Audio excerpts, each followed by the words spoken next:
আপনার মোবাইলের কি ডাটা হঠাৎ করেই শেষ হয়ে যায়, ফোন স্লো লাগে? তাহলে ব্যাকগ্রাউন্ডে আপনার কোন অ্যাপ ডাটা খাচ্ছে আপনি কি জানেন? আসসালামু আলাইকুম, আপনারা দেখছেন বাংলা ড্রয়েড টিপস, যেখানে অ্যান্ড্রয়েড টিপস এবং ইউজফুল অ্যাপ সম্পর্কে ভিডিও আপলোড করা হয়। তাহলে চলুন মূল ভিডিওতে যাওয়া যাক। অনেক অ্যাপ আছে যেগুলো বন্ধ থাকলেও ব্যাকগ্রাউন্ডে ডাটা ব্যবহার করে। এতে করে কিন্তু আমাদের ডাটা প্লাস আমাদের মোবাইলের স্পিড দুইটাই কিন্তু নষ্ট হয়। তো এরকম সমস্যার সমাধান করতে হলে আমাদেরকে প্লে স্টোর থেকে একটা অ্যাপস ডাউনলোড করে নিতে হবে। তো আমি প্রথমে প্লে স্টোরে চলে যাব। প্লে স্টোরে যাওয়ার পর এখানে সার্চ বার পাবেন, এখানে লিখতে হবে গ্লাস ওয়্যার। এখানে গ্লাস ওয়্যার লিখে সার্চ করবেন, তাহলে এই অ্যাপসটা চলে আসবে। তারপর এই অ্যাপসটাকে আপনারা ডাউনলোড করে নেবেন। তো আমি অলরেডি ডাউনলোড করে রাখছি। তারপর অ্যাপসটাকে ওপেন করবেন। তো অ্যাপসটাকে ওপেন করার পর এরকম ইন্টারফেস চলে আসবে। তারপর এখানে গেট স্টার্টেড, এখানে ট্যাপ করবেন। তারপর এখানে গো টু সেটিংস, এখানে ট্যাপ করবেন।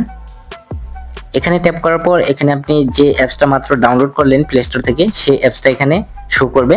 তারপর এখানে সেটাকে পারমিশনটা দিয়ে দিতে হবে, সেটাকে এখানে অ্যালাউ করে দিবেন। তো অ্যালাউ করে দেওয়ার পর এখানে ব্যাকে চলে আসবেন।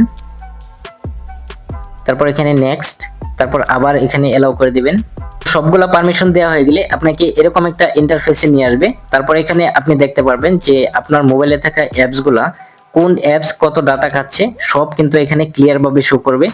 সবকিছু আপনারা এখানে দেখতে পারবেন যে আপনার কোন অ্যাপসটা কত পরিমাণ ডাটা খাচ্ছে। এখানে দেখেন, এখানে দেখা যাচ্ছে সবকিছু, ফেসবুক, হোয়াটসঅ্যাপ, ক্রোম, কোনটা কত ডাটা খাচ্ছে এখানে সবকিছু কিন্তু শো করতেছে।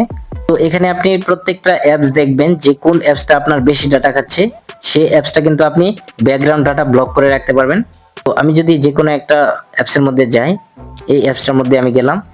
তারপর এখানে আপনি অ্যাপ ইনফো, এখানে ট্যাপ করবেন। এখানে ট্যাপ করার পর এখানে ডাটা ইউজেস, এখানে ট্যাপ করবেন। এখানে ট্যাপ করার পর এখানে নিচের দিকে দেখতে পারবেন ব্যাকগ্রাউন্ড ডাটা, তো এটাকে আপনি অফ করে দিবেন। তারপর এখানে ওকে। তো ব্যাকগ্রাউন্ড ডাটা এটা অফ করার ফলে কিন্তু এই অ্যাপসটা আর আমার ব্যাকগ্রাউন্ডে ডাটা নষ্ট করতে পারবে না। তো এইভাবে আপনারা চাইলে এখান থেকে যে অ্যাপসটা আপনি দেখবেন যে বেশি ডাটা খাচ্ছে, সেই অ্যাপসটা আপনি ব্যাকগ্রাউন্ড ডাটাটা অফ করে দিবেন, ব্লক করে দিবেন।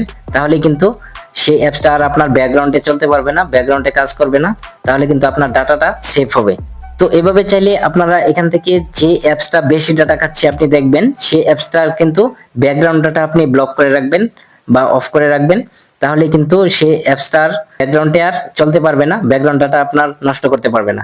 তো এখানে শুধু আপনারা হোয়াটসঅ্যাপ আর মেসেঞ্জার এই দুইটা জিনিসের ডাটাটা ব্লক করবেন না, কারণ এগুলার নোটিফিকেশনটা আসতে দেরি হবে যদি আপনি ডাটাটা ব্লক করে রাখেন। তো আশা করি বুঝতে পেরেছেন যে আপনি আপনার মোবাইলের ডাটা কিভাবে সেভ রাখতে পারেন। তো বন্ধুরা, এই অ্যাপ যদি আপনার ডাটা সেভ করে তাহলে একটা লাইক দিন, কমেন্ট করুন, আর এরকম অ্যান্ড্রয়েড টিপস পেতে বাংলা ড্রয়েড টিপস সাবস্ক্রাইব করুন। দেখা হচ্ছে পরবর্তী কোনো এক ভিডিওতে। আজ এ পর্যন্তই। আল্লাহ হাফেজ।